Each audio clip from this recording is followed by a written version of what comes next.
Hello दोस्तों, मैं हूं अभिषेक और GTU डेली टेक के इस नए वीडियो में मैं आपका स्वागत करता हूं। यहां पे हम बताते हैं आपको ताज़ा टेक की खबरें और जवाब देते हैं आप लोगों की टेक क्वेरीज का भी। और यहां पे मैं आज से शुरुआत कर रहा हूं कि जो भी टेक न्यूज़ हम डालेंगे उसमें जो कमेंट्स में जो चीज़ें आप पूछेंगे, जो कहेंगे, उनके बारे में भी थोड़ा रिएक्शन दूंगा।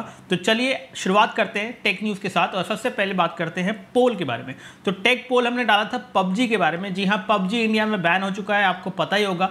लेकिन यहाँ पे पबजी बैन होने के बाद हमने पूछा था कि भाई आप क्या करेंगे। तो यहाँ पे कुछ लोग कह रहे हैं कि हम पबजी जो है VPN पे खेलेंगे। 15% लोग बोल रहे हैं कि हम कॉल ऑफ ड्यूटी या फिर फ्री फायर की तरफ चले जाएंगे। और यहाँ पे 7% लोग कह रहे हैं कि हम तो गेम ही खेलना छोड़ देंगे।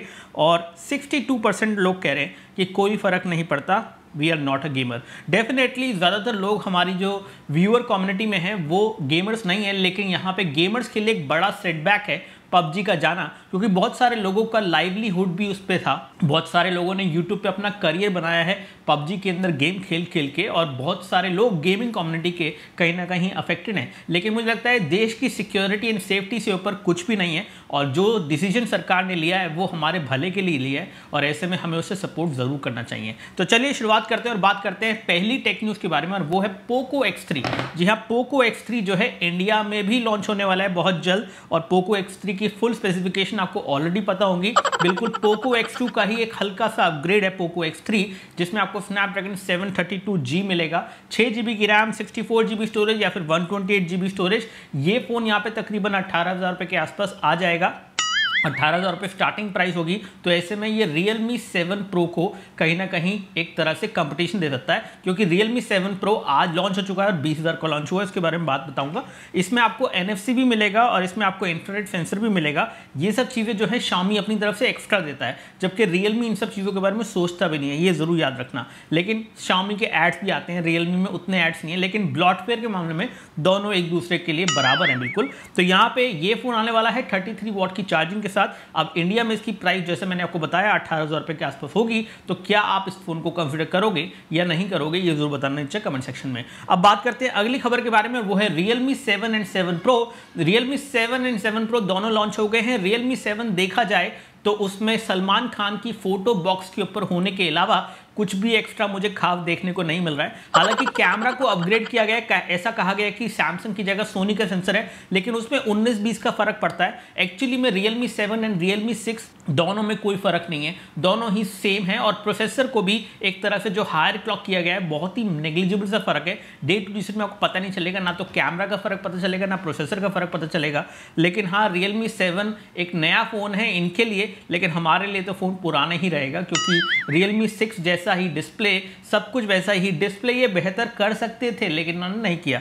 Realme 7 में भी इन्होंने जो है वैसा ही सेम डिस्प्ले दिया है जैसे Realme 6 में है। और ऐसे में डिस्प्ले की ब्राइटनेस ये कह दे 480 निट्स है, एक्चुअल ब्राइटनेस उतनी नहीं है। और अगेन फोन आएगा तो हम बताएंगे इसके बारे में। इसकी बुकिंग मैंने की थी Realme 7 की, और आप लोगों से पूछा था ट्विटर पे कि क्या आप लोग अनबॉक्सिंग देखना चाहते हो, तो आप लोगों ने मना कर दिया, तो मैं बुकिंग भी कैंसिल करने वाला हूं।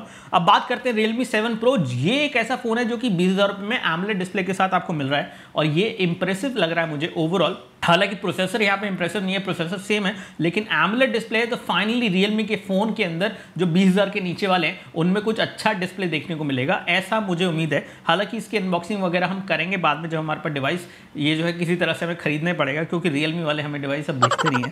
और इसके अलावा इसमें आपको 64 MP, 8 MP, 2 MP, 2 MP, यानी कि टोटल मिला के 2 ढंग के कैमरास हैं, एक 64 MP वाला, एक 8 MP वाला। और जो 2 मेगापिक्सल के होते हैं, ये कैमरास तो बैन हो जाने चाहिए लिटरली, जैसे PUBG बैन हो गया है। अब PUBG के बैन की बात कर ही रहे हैं, तो PUBG की अगली खबर यही है कि PUBG के बैन के ऊपर कुछ लोगों ने यहाँ पे कमेंट किया, जो मैंने वीडियो कल बनाया था जिसके अंदर मैंने आपको बताया था कि PUBG बैन क्यों हुआ। एक्चुअली PUBG बैन को अगर आप ऊपर लेवल से देखेंगे, एक बड़े ब्रॉडर पिक्चर से देखेंगे, ये ना सोचें कि भाई ये सरकार ने हमारा इतना फेवरेट वाला गेम जो है बैन कर दिया, तभी आप समझ पाएंगे कि PUBG का बैन किस तरह से इफेक्टिव हो सकता है और वो क्यों जरूरी है। PUBG या फिर और बाकी चाइनीज ऐप्स कहीं ना कहीं इस तरह का डेटा चुरा सकती हैं, जिस डेटा को यूज करके आपका तो कुछ नहीं उखाड़ा जा सकता, लेकिन हमारे देश का जरूर उखाड़ा जा सकता है। क्योंकि यहां पे अगर इतना सारा डेटा जो हमारे सिटीजन्स का जाएगा चाइना में, तो चाइना उस डेटा को यूज करके हम पे साइबर अटैक प्लान कर सकता है। साइबर अटैक समझते हो? साइबर अटैक उस तरह का अटैक होता है जिसमें अकाउंट्स हैक होते हैं,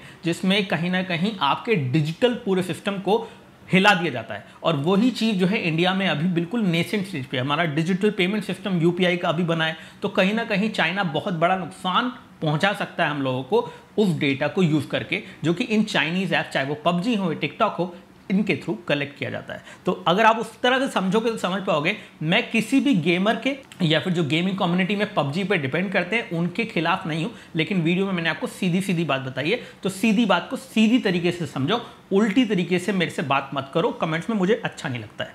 अब बात करते हैं अगली खबर के बारे में, और वो है रियलमी का मी सोनिक टूथब्रश। ये भी लॉन्च हुआ है। रियलमी ने एक सूटकेस भी लॉन्च किया है। रियलमी पूरी तरह से पूरी कॉपी कर रहा है शाओमी की। जो शाओमी लॉन्च करता है वो रियलमी लॉन्च करता है। रियलमी कहता है भाई शाओमी के पास सूटकेस है तो हमारे पास भी सूटकेस है। शाओमी ने यहाँ पे एक टूथब्रश बना रखा है इलेक्ट्रॉनिक वाला, तो हम भी लेके आएंगे। तो इस तरह से रियलमी कहीं ना कहीं शाओमी को कॉपी करने के लिए बनाया गया है, ऐसा ही लगता है। तो बीबीके ने अपने बच्चे को यही बोला है कि भाई जो वो करे ना, जो शर्मा जी का लड़का करे वही तुम करना। रेडमी करेगा वही रियलमी करेगा।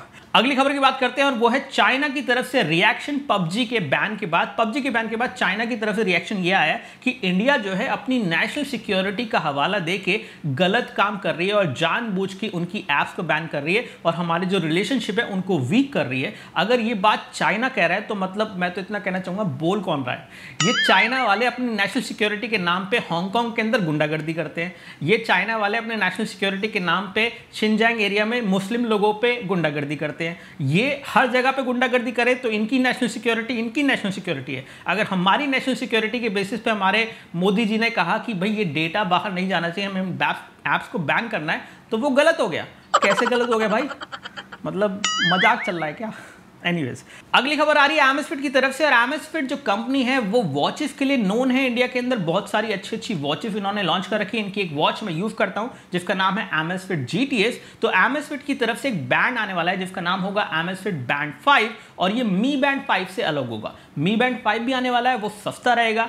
एमएसफिट का जो बैंड होगा वो थोड़ा सा महंगा रहेगा, उसका डिस्प्ले थोड़ा प्रीमियम होगा, फीचर्स थोड़े बेहतर होंगे। तो यहाँ पे सस्ता बैंड बिके या फिर महंगा बैंड बिके, यहाँ पे फायदा होगा Xiaomi का, क्योंकि Xiaomi की ओनरशिप है एमएसफिट के अंदर, और Xiaomi की ओनरशिप उनकी खुद की कंपनी में तो है ही। तो चाहे मी बैंड 5 बिके या फिर एमएसफिट बैंड 5 बिके, फायदा Xiaomi का होगा। और ऐसे में रियलमी कहीं ना कहीं बीच में आ जाएगा अपना बैंड लेके, जो कि पिछली बार तो बहुत बेकार था, इस बार शायद वो कुछ अच्छा कर दे, और अगर अच्छा करेंगे तो शायद थोड़ा बहुत मार्केट शेयर उनको मिल जाए। तो ये थी आज की ताज़ा खबरें, और साथ साथ आपके सवालों के जवाब जो कि आप लोग पूछते हैं, कहते हैं। तो आपके कमेंट्स पर मैं रिप्लाई किया करूंगा। अगर कुछ भी कहना है मन की बात तो वो आप नीचे ज़रूर लिखिए कमेंट सेक्शन में, ताकि मैं अगली टेक न्यूज़ में उसका जवाब आपको दे सकूं। बहुत बहुत शुक्रिया। जय हिंद, वंदे मातरम, बाय बाय।